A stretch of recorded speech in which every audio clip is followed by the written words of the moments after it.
Hello everyone, मैं दीपक sir DLC education अड्डा में आप सभी का स्वागत करता हूं। डिस्कस करने वाला हूं आज एक्टिव एंड पैसिव के बारे में। तो एक्टिव और पैसिव क्या होता है, ये थोड़ा सा इंट्रोडक्शन करने के बाद मैं एक टेस्ट पेपर सॉल्व करने वाला हूं जो मैंने अपने बच्चों से लिया था। किस टाइप का क्वेश्चन मैंने दिया था, ठीक है।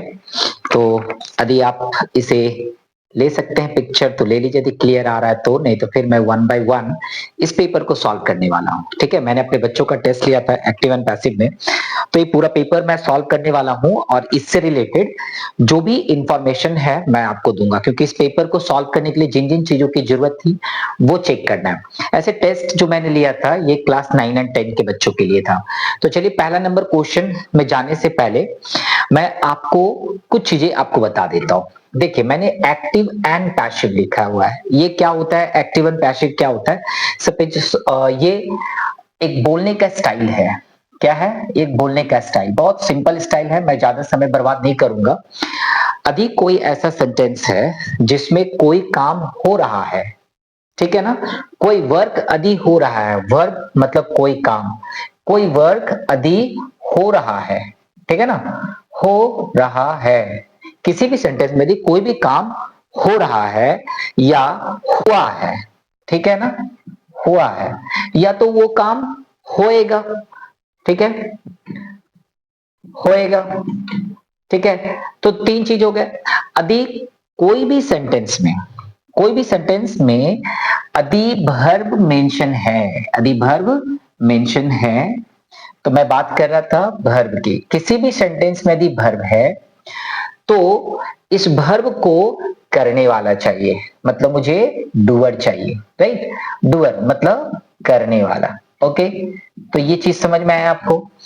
एक्टिव और पैसिव के बारे में मैं आपको समझा रहा हूं। किसी भी सेंटेंस में यदि वर्ब को करने वाला जो डूअर है वो यदि आपको सब्जेक्ट में ही दिखाई दे, सब्जेक्ट में, है ना, सब्जेक्ट में ही दिखाई दे, तब हम लोग उसको कहते हैं एक्टिव। ठीक है, ये बात समझ में आया। तो एक्टिव हम लोग क्या कहते हैं, इसको वॉइस कहते हैं, वॉइस। तो ये जो एक्टिव और पैसिव जो है ना, ये दोनों ही क्या है, वॉइस है। वॉइस का मतलब होता है, ये कहने का एक स्टाइल है जहां पे हम डूअर को सब्जेक्ट में रखते हैं। किसको रखते हैं? डूअर को इंपॉर्टेंस देते हैं। लेकिन ये जो काम हुआ है, ये काम का फल किस पे पड़ा है? कोई भी यदि काम हुआ है तो वो काम का फल किस पे पड़ा है, मतलब एक्शन किस पे हुआ है, एक्टेड अपॉन। जो एक्शन है, काम किस पे हुआ है ना, फल किस पे पड़ा है। तो वो जो एक्टेड अपॉन होता है वो जो ऑब्जेक्ट होता है ना, ये ऑब्जेक्ट ऑफ अ वर्ब की बात कर रहा है, याद रखिए, ऑब्जेक्ट ऑफ अ वर्ब। क्योंकि सेंटेंस में कभी कभी ऑब्जेक्ट ऑफ अ वर्ब नहीं रहता है और आप उसको पकड़ लेते हैं ऑब्जेक्ट ऑफ अ वर्ब और बना देते हैं, तो ऐसा नहीं चलेगा। डूअर और वर्ब, वर्ब को करने वाला जो है वो यदि सब्जेक्ट में है तो वो एक्टिव में है। ये वर्ब का एक्शन जिस पे हुआ है ना, वर्ब का एक्शन जिस पे हुआ है वो यदि चला जाए कहां पे, सब्जेक्ट में, मतलब डूअर यहां से हट जाए। वर्ब जिस पे हुआ है, जो एक्शन जिस पे हुआ है, वो यदि कहां पे चला जाए, वो यदि यहां पे सब्जेक्ट में आ जाए, एक्टेड अपॉन, है ना, एक्टेड अपॉन, जिस पे काम हुआ है ना, जिस पे काम हुआ है, जिस पे काम हुआ है वो यदि आपको सब्जेक्ट में दिखाई दे, जिस पे काम हुआ है वो यदि सब्जेक्ट में दिखाई दे, तो आप उसको पैसिव बोलेंगे। क्या बोलेंगे? पैसिव। तो मैंने 5 क्वेश्चन लिया था बच्चों लोगों के लिए, जिसमें मैंने बोला था आइडेंटिफाई द फॉलोइंग क्वेश्चन, और उसमें मैंने दिया था जस्ट केवल आइडेंटिफाई करके दिखाइए कौन सा एक्टिव है कौन सा पैसिव है। तो एक्टिव और पैसिव यदि आपको पहचानना है तो क्या याद रखनी पड़ती है आपको, एक्टिव है या पैसिव है, क्या याद रखनी पड़ती है कि जो डूअर को करने वाला है वो यदि सब्जेक्ट में है तो वो एक्टिव हो जाएगा, और यदि सब्जेक्ट में हमें वो दिया गया है जिसके ऊपर काम हुआ है, जिसके ऊपर फल पड़ा है, तब हम लोग उसको कहते हैं पैसिव। तो चलिए क्वेश्चन नंबर 1 ले लेते हैं, जो कि मैंने अपने टेस्ट में दिया था बच्चों को। ये हमारे क्वेश्चन पेपर का 11 नंबर है, इसलिए मैं 11 ही लिखता हूं। यहाँ पे लिखा गया है the song was sung beautifully, BEAUTIFULY, तो डबल LY, ठीक है, beautifully. So the song was sung beautifully by the singer या कॉयर, मतलब सिंगर ही है। सो देखिए ये क्वेश्चन मैंने दिया था, the song was sung beautifully by the choir, क्या है? तो देखिए यहाँ पे द सॉन्ग है मेरा सब्जेक्ट में, वॉज सung हमारा वर्ब है, कैसे गाया गया? ब्यूटीफुली एडवर्ब है, किसके द्वारा गाया गया? तो कॉयर के द्वारा। अच्छा, काम गाना गाना है, सिंग, यहाँ पे वर्ब क्या दिया हुआ है? सिंग, सैंग, संग, ठीक है, तो 3 हो गए, सिंग, सैंग, संग। संग जो है वर्ब का थर्ड फॉर्म होता है। ओके, यहाँ पे डूअर कौन है? डूअर हमारा सब्जेक्ट में नहीं है, डूअर है इन लोग, जिन लोगों ने गाने को गाया है। तो सॉन्ग को गाया गया है ना, गाने का काम किसने किया है? सिंगर लोगों ने, इन ग्रुप ऑफ पीपल ने मिलके गाया, लेकिन ये तो सब्जेक्ट में नहीं है। जब हमारा डूअर सब्जेक्ट में नहीं है, हमारा डूअर जब सब्जेक्ट में नहीं है, तब हम लोग उसको बोल देते हैं पैसिव। यानी कि 11 का आंसर होना चाहिए था पैसिव, ठीक है, 11 का आंसर क्या होना चाहिए था? पैसिव। तो ये सेंटेंस हमारा पैसिव में क्यों है? क्योंकि डूअर सब्जेक्ट में नहीं है। ओके, चलिए, जिसके ऊपर एक्टेड हुआ है वो हमारा है। इन लोगों के द्वारा क्या गाया गया था? इन लोगों के द्वारा क्या गाया गया था? जैसे सॉन्ग गाया गया, तो आप बोलेंगे सर सॉन्ग ही तो गाया जाता, नहीं, नेशनल एंथम हो सकता है, परेड में कोई और डिफरेंट टाइप्स ऑफ हिम्स हो सकता है, जिसको हम लोग श्लोक कहते हैं, समथिंग कुछ भी गाया जा सकता है। तो इन लोगों के द्वारा जो गाया गया वो है सॉन्ग, तो एक्टेड अपॉन किस पे हुआ है? सॉन्ग पे हुआ है। चलिए इसको मिटाते हैं, 11 नंबर क्वेश्चन का आंसर हो गया है।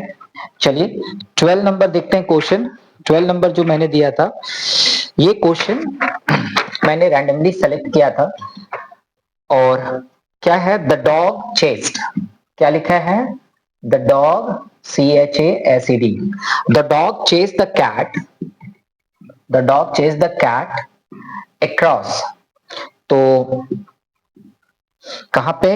अक्रॉस दी यार्ड, यार्ड माने आंगन होता है, या सामने का एरिया जो खाली रहता है, या पीछे का एरिया जो खाली रहता है घर के आगे पीछे, उसे हम लोग यार्ड कहते हैं।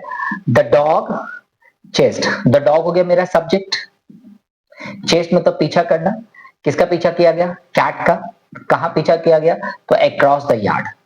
तो चेस जो यहाँ पे हमारा वर्ब है, इस काम को करने वाला डूअर, इस काम को करने वाला, चेस करने का काम किसने किया था? डॉग ने, है ना, चेस करने का काम किसने किया था? डॉग ने। तो ये जो डॉग हमारा कहां पे दिख रहा है? सब्जेक्ट में दिख रहा है। यदि डूअर हमारा सब्जेक्ट में होता है तो हम आंसर क्या लिख देते हैं इसको? एक्टिव। बस इतना ही था। क्या था कि यदि वर्ब को करने वाला यदि आपको सब्जेक्ट में दिखाई दे तो आप उसको क्या लिख देते हैं? एक्टिव लिख देते हैं, ठीक है। यदि आप क्लास 6 में है, 7 में है, 8 में है, 9 में है, तो इस तरह का क्वेश्चन आपके इंग्लिश लैंग्वेज के पेपर में रहता है। आइडेंटिफाई द फॉलोइंग सेंटेंसेस, ठीक है, कि देयर जो सेंटेंसेस है वो एक्टिव में है ना पैसिव में है, तो आइडेंटिफाई करना होगा कि फॉलोइंग सेंटेंसेस आर इनएक्टिव और पैसिव। तो ये आपको आइडेंटिफाई करने के लिए मैं सिखा रहा हूं। चलिए नेक्स्ट है नंबर 13, क्वेश्चन नंबर 13 है a new shopping mall, a new shopping mall, a new shopping mall is being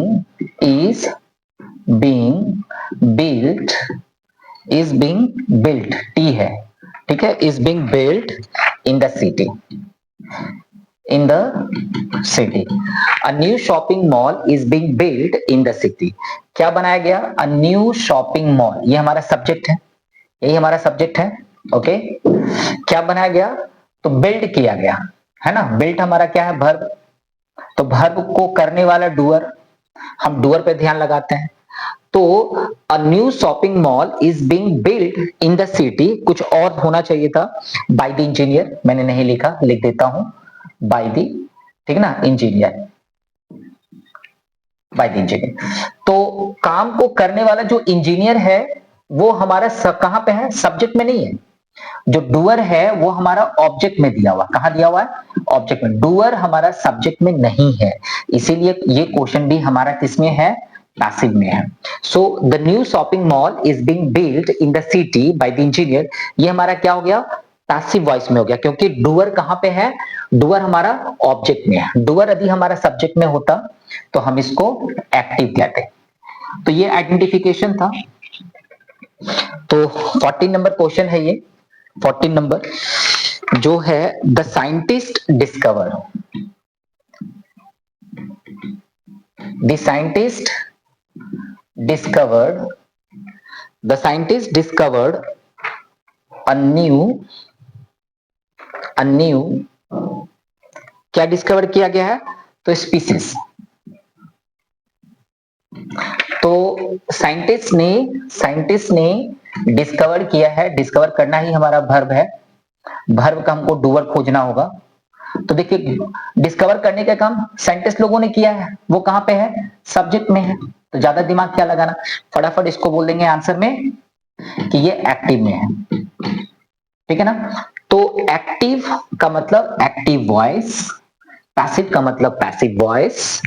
तो ये 14 हम लोग कर क्या रहे हैं, पहचानने के लिए सीख रहे हैं कि जो सेंटेंस है, सेंटेंस में जो वर्ब है, वर्ब को करने वाला यदि सब्जेक्ट में है तो हम लोग उसे बोलेंगे एक्टिव, और वर्ब को करने वाला यदि सब्जेक्ट में नहीं है, ऑब्जेक्ट में है, तो हम लोग उसे बोल देंगे passive.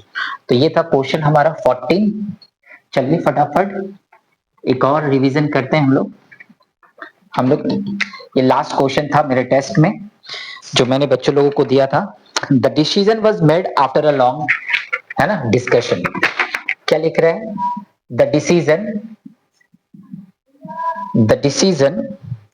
was made, the decision was made after a long discussion, क्या बता रहा है, डिसीजन जो है वो लिया गया, यहाँ पे मेड का मतलब है लिया गया। कैसे लिया गया, तो आफ्टर अ लॉन्ग डिस्कशन। तो डिसीजन लिया गया, किसके द्वारा लिया गया, डूअर है क्या, यहाँ पे डूअर है, डूअर कहां पे है, सब्जेक्ट में है क्या, डूअर हमारा सब्जेक्ट में है। जिन लोगों ने भी डिसीजन लिया वो क्या दिया हुआ यहाँ पे डूअर में नहीं है, पैसिव हो गया, पैसिव वॉइस। तो ये जो भी मैंने सॉल्व किया है ये था हमारा 14 से 15, ठीक है।